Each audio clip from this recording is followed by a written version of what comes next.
इस मूवी की स्टार्ट में हम एक फैमिली को देखते हैं जिसमें 3 बच्चे होते हैं। सबसे बड़ी बच्ची का नाम वॉयलेट होता है। वॉयलेट बहुत ही ज्यादा इंटेलिजेंट होती है। वो 2 अलग अलग चीजों को मर्ज करके उससे एक नई चीज बना लिया करती थी। वहीं पर हम उसके छोटे भाई को देखते हैं जिसका नाम क्लाउस होता है। क्लाउस को बुक पढ़ना काफी ज्यादा पसंद था और उसने घर पर ही रहकर बहुत सारी किताबें पढ़ ली होती है। अब हम घर की सबसे छोटी बच्ची सनी से रूबरू होते हैं। सनी एक बहुत ही प्यारी और क्यूट बच्ची होती है जिसे ये दोनों भाई बहन बहुत प्यार करते थे। सनी घर में मौजूद हर चीज को खा जाया करती थी। टाइम ऐसे ही गुजरता जाता है और एक दिन इनके घर पर आग लग जाती है जिसमें सब कुछ जलकर खाक हो जाता है और साथ ही इन्होंने अपने पेरेंट्स को भी हमेशा के लिए खो दिया होता है। तभी इनके पास एक बैंकर आता है। वो इन्हें बताता है कि मुझे ये सुनकर बहुत ही बुरा लगा कि तुम्हारे पेरेंट्स अब इस दुनिया में नहीं रहें, लेकिन तुम लोग चिंता मत करो, मैं तुम्हें एक ऐसे गार्डियन के पास लेकर जाऊंगा जो तुम्हारा ख्याल बहुत ही अच्छे से रखेगा। जिसके बाद बैंकर इन बच्चों के साथ एक गार्डियन के पास आ जाता है। उस गार्डियन का नाम काउंट ओलेफ था। काउंट ओलेफ का घर बहुत ही ज्यादा गंदा और काफी डरावना था। बच्चे उस गार्डियन को देखकर समझ जाते हैं कि ये बिल्कुल भी अच्छा गार्डियन नहीं है, बल्कि ये तो एक बुरा गार्डियन है। और वाकई ऐसा होता भी है। वो गार्डियन बिल्कुल भी अच्छा गार्डियन नहीं होता है, बल्कि वो तो एक बहुत ही बुरा गार्डियन होता है। उस गार्डियन को उन बच्चों से ज्यादा उनका पैसा चाहिए था। काउंट ओलेफ उस बैंकर के सामने बहुत ही अच्छे से बात करता है ताकि बैंकर को उस पर बिल्कुल भी शक न हो।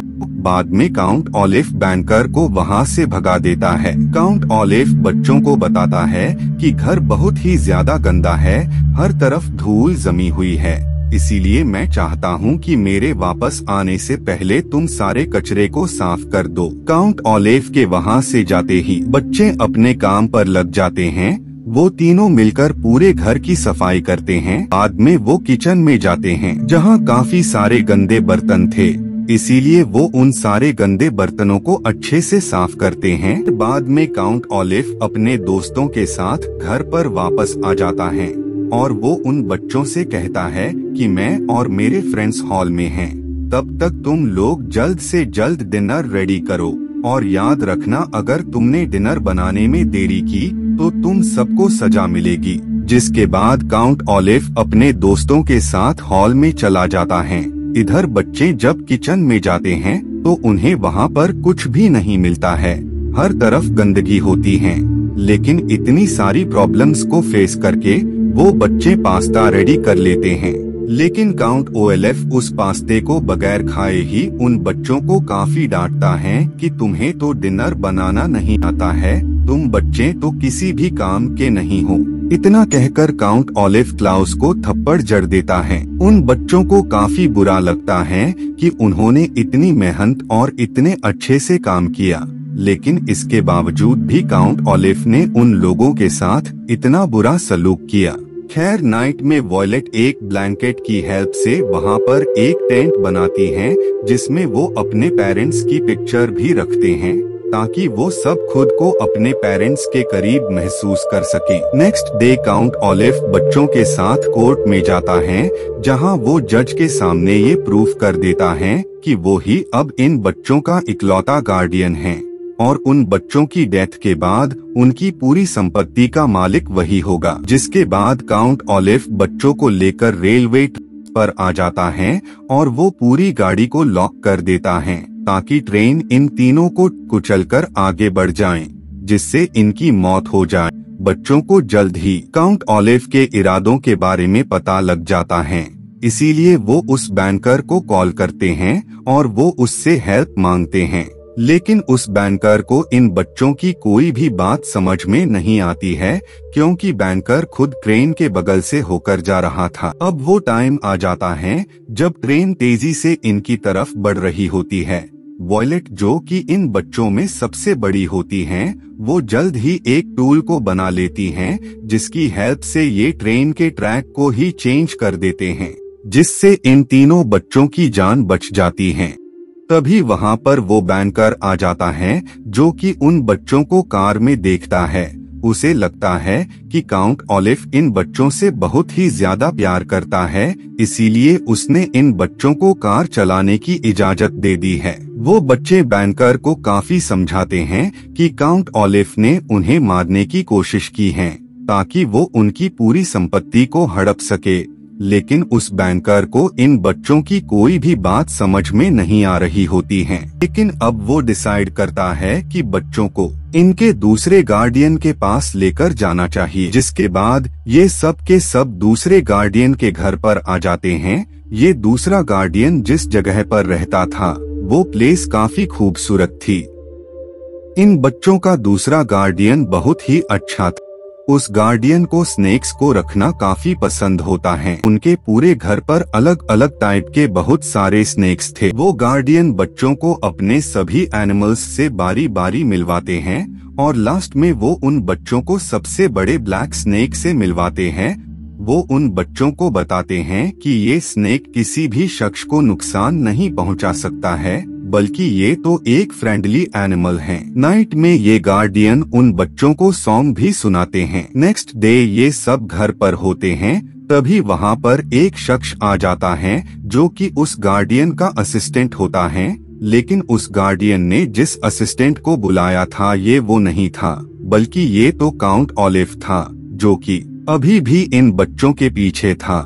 बच्चे उस गार्डियन को ये समझाने की काफी कोशिश करते हैं कि ये उनका पहला गार्डियन काउंट ओलिव हैं, जो कि एक बहुत ही बुरा शख्स हैं। लेकिन वो दूसरा गार्डियन उन बच्चों की कोई भी बात समझ ही नहीं पाता है। इसीलिए बच्चे एक स्नेक के ऊपर कुछ लिखकर उसे काउंट ओलिव के बारे में बताने की कोशिश करते हैं, लेकिन इससे पहले कि वो गार्डियन कुछ भी समझ पाता, उससे पहले ही काउंट ओलिव उस गार्डियन पर अटैक कर उसे मार देता है। बाद में जब बच्चे अपने दूसरे गार्डियन की सर्च करते हैं तो उन्हें वो गार्डियन कहीं भी नजर नहीं आता है। इसीलिए वो पुलिस को इन्फॉर्म कर देते हैं। पुलिस को इन्वेस्टिगेशन से पता लगता है कि दूसरे गार्डियन की डेथ असल में उन्हीं के सबसे डेंजरस स्नेक के बाइट करने की वजह से हुई है। ये सुनकर बच्चे उन्हें समझाने की काफी कोशिश करते हैं कि काउंट ओलिव झूठ बोल रहा है। उनके गार्डियन ने खुद उन्हें बताया था कि ये स्नेक काफी फ्रेंडली है, ये किसी को भी नुकसान नहीं पहुंचा सकता है। लेकिन वो लोग बच्चों की कोई भी बात पर ध्यान नहीं देते हैं। तभी सनी उस बड़े से स्नेक के साथ खेलने लगती है। वो स्नेक वाकई बहुत ही ज्यादा फ्रेंडली होता है और वो उसे बिल्कुल भी बाइट नहीं कर रहा होता है। ये देखकर वो सब काफी शॉक हो जाते हैं और उन्हें पता लग जाता है कि काउंट ओलिव उनसे झूठ बोल रहा है। लेकिन इससे पहले कि वो काउंट ओलिव को अरेस्ट करते, उससे पहले ही वो वहाँ से निकल जाता है। इसके बाद वो बैंकर उन बच्चों को लेकर उनके तीसरे गार्डियन के पास जाता है। उन बच्चों की तीसरी गार्डियन एक लेडी होती है। वो लेडी घर में मौजूद हर चीज से डरा करती थी, क्योंकि उसे ये लगता था कि घर पर मौजूद हर चीज उसकी जान ले सकती है। उस तीसरे गार्डियन का घर पानी के ऊपर बना हुआ था। बाद में वो लेडी उन बच्चों को उनके घर पर मौजूद सबसे बड़ी विंडो को दिखाती है, जो कि उसने कवर करके रखी होती है। नेक्स्ट डे ये सब मार्केट में जाते हैं, जहाँ इनके पास एक शख्स आता है जो कि शिप का कैप्टन होता है। बच्चे उस शख्स को देखकर ये समझ जाते हैं कि ये कोई और नहीं बल्कि काउंट ओलिव हैं। काउंट ओलिव उन बच्चों के साथ उनके घर तक आ जाता है। घर पर उन बच्चों को वो गार्डियन कहीं भी नजर नहीं आती हैं, जिस वजह से उन्हें वापस से काउंट ओलिव पर शक होता है। उसी दौरान उन्हें एक लेटर मिलता है और साथ ही वो विंडो टूटी हुई होती है। वो लेटर असल में एक सुसाइड नोट था। बच्चे जब उस लेटर को पढ़ते हैं तो उन्हें उसमें काफी ग्रामेटिकल मिस्टेक्स मिलती हैं। क्लाउस वॉयलेट को बताता है कि इन मिस्टेक्स को देखकर लगता है कि वो लेडी हमें कोई हिडन मैसेज देना चाहती हैं। और जब वो उस लेटर को डिकोड करता है तो उसे एक दूसरी लोकेशन का पता लगता है, और जब ये वहाँ पहुँचते हैं तो इन्हें वहाँ वो गार्डियन मिल जाती हैं। वो लेडी उन्हें देखकर काफी खुश हो जाती हैं कि उन बच्चों ने उसे ढूंढ लिया। इसके बाद ये सब वहाँ से निकल रहे होती हैं, तभी इन पर लीचेस अटैक कर देते हैं। उसी दौरान वहाँ पर काउंट ओलिव आ जाता है और वो उन बच्चों को अपनी बोट में ले लेता है और वो उस गार्डियन को वहीं पर छोड़ देता है, जिससे उसकी डेथ हो जाती है। जिसके बाद काउंट ओलिव उन बच्चों को एक ड्रामे का हिस्सा बनने का कहता है। वो उनसे कहता है कि इस ड्रामे में तुम्हें उस पेपर पर साइन करना होगा, जिसके बाद तुम्हारी पूरी संपत्ति मेरी हो जाएगी, और अगर तुमने ऐसा नहीं किया तो मैं तुम्हारी बहन को खत्म कर दूंगा। जिसके बाद ड्रामा स्टार्ट हो जाता है। उस ड्रामे को देखने काफी सारे लोग भी आए होते हैं। उसी दौरान काउंट ओलिव वॉयलेट से उस पेपर पर सिग्नेचर ले लेता है, जिसके बाद वो सब लोगों के सामने होशियारी दिखाने के लिए सब कुछ बता देता है कि उसने किस तरह से बच्चों को मारने की कोशिश की है। इधर काउसेल काफी कोशिशों के बाद अपनी छोटी बहन को बचा लेता है। वहीं पर उसे एक आईना नजर आता है। वो उसे काउंट ओलिव की तरफ कर देता है ताकि सूरज की रोशनी उस आईने से होते हुए उस पेपर को ही जला दे। जिसके बाद काउसेल ऐसा ही करता है, जिससे वो पेपर जलकर खाक हो जाता है। अब सब लोगों को सच्चाई पता लग जाती है, जिस वजह से काउंट ओलिव को वो सारी सजाएं मिलती है जैसे कि उसने बच्चों को दी होती है। जिसके बाद वो बैंकर इन्हें अगले गार्डियन के पास ले जा रहा होता है। और इसी के साथ ये मूवी यहीं पर एंड हो जाती है। Thank you so much for watching.